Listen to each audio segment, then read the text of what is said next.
என்ன தானே பண்ணிட்டாரு புனித் ராஜ்குமார் சார், இவ்வளோ தூரம் மக்கள்லாம் அவரை நேசிக்கிறாங்க, உயிரை கொடுக்குற அளவுக்கு அழுகுறாங்க, அப்படி என்ன தான் காரணம் இருக்க முடியும்னு நீங்கள் நினைக்கிறீங்களா? என்னங்கிறத நான் இப்போ தெளிவாக சொல்கிறேன். இன்றைக்கி பார்த்தீங்கன்னா புனித் ராஜ் சார் இறந்த நாள் அக்டோபர் 29, 2021. ஸோ என்னங்கிறத நான் இப்போ தெளிவாக சொல்கிறேன். புனித் ராஜ் சார் பார்த்திங்கன்னா கர்நாடகாவில் ஒரு ஆக்டரு, அது எல்லாத்துக்குமே தெரியும். ஸோ என்னென்ன பண்ணியிருக்காருன்னா, நம்ம ஊரில் எப்படி இந்த மாதிரி ஆவின் பழகம் இருக்குது, அந்த மாதிரி பார்த்திங்கன்னா கர்நாடகா கவர்மெண்ட்டில் பார்த்திங்கன்னா நந்தினின்னு சொல்லிட்டு ஒரு மில்க் கம்பெனி இருக்குது.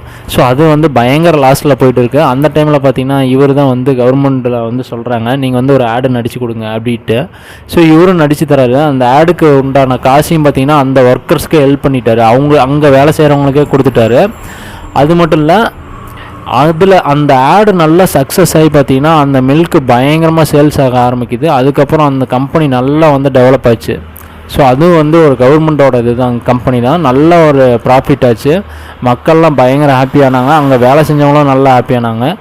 அதுக்கப்புறம் பார்த்திங்கன்னா நம்ம புனித் ராஜ் சார் இந்த ஹார்ட் ஆர்கன், அப்புறம் பார்த்திங்கன்னா ஐ டொனேட் பண்ணுறது, இதெல்லாம் பார்த்திங்கன்னா டொனேட் பண்ண ஆரம்பித்தார். ஸோ அதை டொனேட் பண்ணுற நியூஸ் கேள்விப்பட்ட உடனே பார்த்திங்கன்னா அங்கே இருக்க மீதிலாம் இருப்பாங்கள்ல கர்நாடகாவில், ஸோ இவரோட ஃபேன்ஸு, அப்புறம் மக்கள் பாதி பேர், இவங்கெல்லாம் பார்த்திங்கன்னா டொனேட் பண்ணுறாங்க. ஸோ அப்ளிகேஷன் எல்லாம் போயிட்டே இருக்குது, இந்த மாதிரி டொனேட் பண்ணுறாங்க.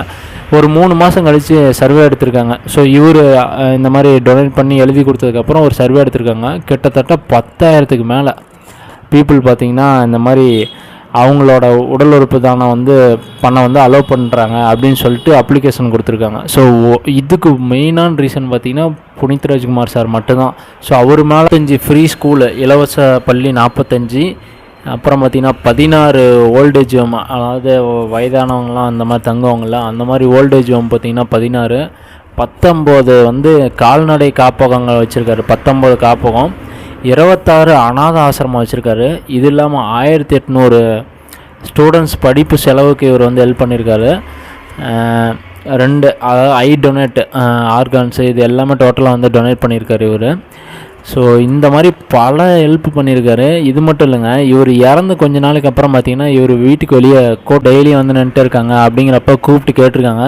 சரி, அவங்கள பார்க்குறப்ப இந்த ஊருக்கார மாதிரின்னு தெரில, யார் என்னங்கன்னு விசாரிக்கிறப்ப தான் தெரிஞ்சு இவர் பார்த்திங்கன்னா இவங்க வீட்டுக்கே தெரியாமல், அதாவது சிவராஜ் சாருக்கே தெரியாமல், அவங்க ஃபேமிலி மெம்பர்ஸ்க்கே தெரியாமல் இந்த ஜார்க்கண்டு, மணிப்பூர், உத்தரகாண்டு, இந்த மாதிரி அதாவது மலைவாழ் மக்கள்லாம் இருக்காங்களா, இந்த படிக்கிறதுக்கே ரொம்ப கஷ்டப்படுறவங்க, அவங்களுக்கெல்லாம் பார்த்திங்கன்னா இங்கே இருக்கிற லோக்கலில் கர்நாடகா யாருக்குமே தெரியாமல் அவங்களுக்கெல்லாம் மாதம் பணம்